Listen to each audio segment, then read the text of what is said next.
В этом видео мы подробно рассмотрим путь апостолов, от их первых шагов до проповеди всему миру. Вы узнаете, как на самом деле выглядела их миссия и какие легенды сохранились до наших дней. Знание маршрутов путешествий апостолов важно по нескольким причинам.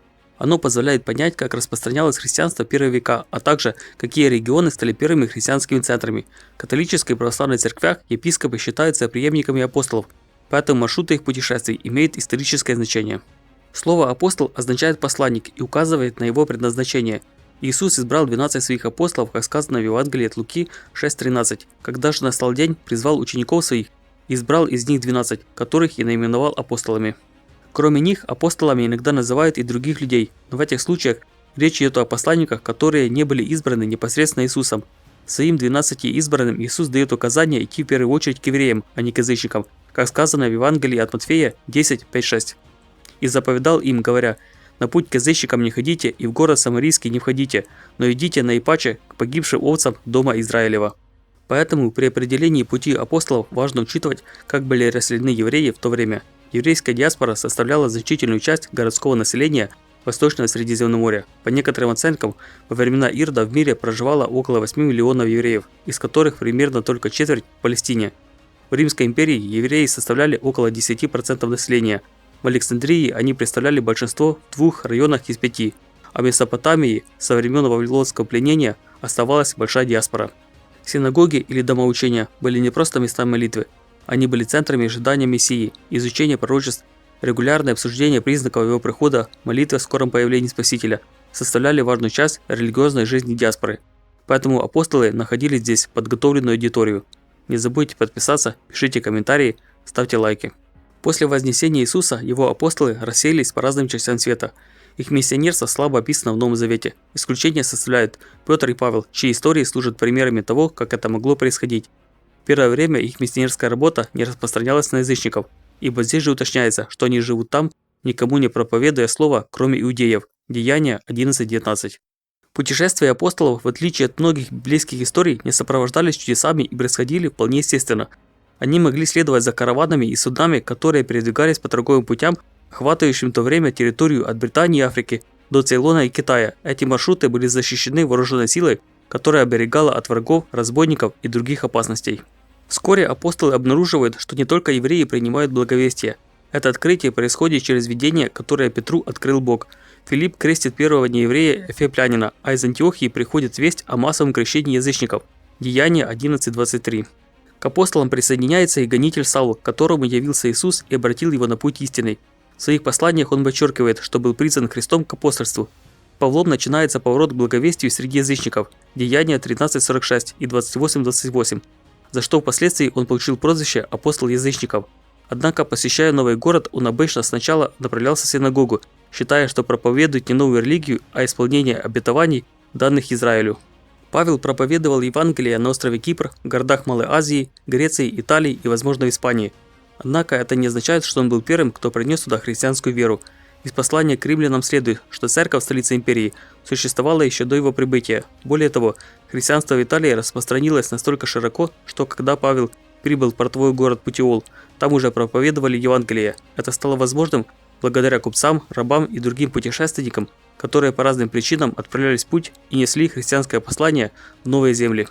Письменные источники о странствиях апостолов появились спустя десятилетия, а то и столетия после их жизни. Это было связано с тем, что церкви всех крупных городов начали претендовать на апостольское преемство.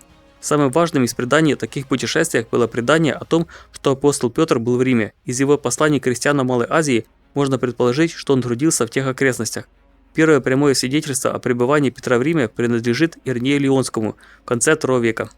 В Александрии церковь, соперничавшая с Римом и Антиохией, также пришла к выводу, что ей нужен основатель из числа апостолов, вследствие чего появилось предание об основании Александрийской церкви святым Марком.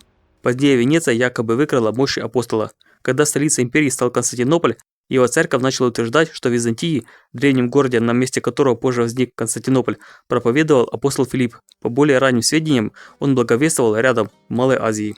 В III веке существовало апокрифическое предание о путешествии апостола Фомы в Парфию до границы с Индией. Позднее источники прямо связывают Фому с Индией. Известно, что евреи жили в Керале в I веке нашей эры, а между Индией и Ближним Востоком тогда велась оживленная торговля. Образовавшаяся небольшая церковь в Индии стала считать Фому своим основателем и в 1498 году встретила экспедицию Васко да Гамы.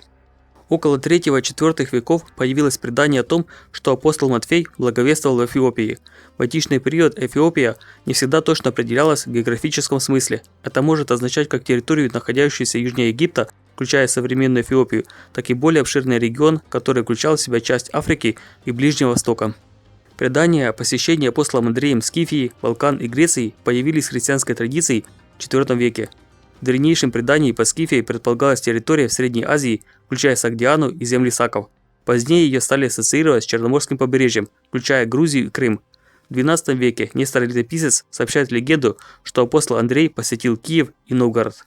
Легенда о проповеди апостола Петра в Испании возникла в V веке, однако она не была столь популярна, как предание о посещении страны Иаковом Завидеем, которое появилось 3 века спустя. Согласно этому преданию, Иаков, несмотря на свои усилия, не добился особого успеха в проповеди Евангелия в Галисии и Саргосе. На обратном пути ему явилась Дева Мария, стоящая на колонне, которая обратилась к нему с ободряющими словами. По возвращении в Иерусалим Иаков был обезглавлен по приказу Ирода, а его ученики привезли его останки в Компостеллу, где по преданию он и покоится. Эта легенда сыграла важную роль в истории Испании, и святой Иаков Сантьяго стал национальным святым страны. Путь в Сантьяго де Компостелло стал одним из важнейших паломнических маршрутов. Точно известно, что апостол Иоанн отправился в Малую Азию. Эфес был центром его деятельности. Из-за частого упоминания имени Иоанн его часто путают с другими. Вопрос о том, был ли он на острове Патмос и написал ли он книгу Откровения, остается спорным. В IV веке появилось предание о том, что апостол Варфоломей проповедовал в Индии.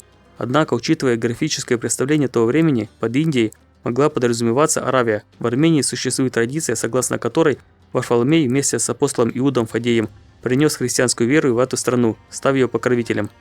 Также предания утверждают, что Иуда Фадей действовал в Аравии и Персии.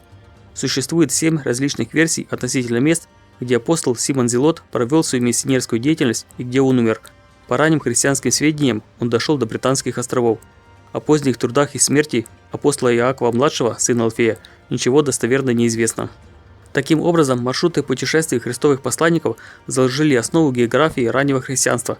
Хотя не все предания о путешествиях апостолов имеют надежное историческое подтверждение, они отражают реальный процесс распространения новой веры. Вы можете поддержать канал, сделав пожертвования. Ссылки на мои страницы на Patreon, Privat24 и PayPal вы найдете в описании под видео. Ваша поддержка очень важна.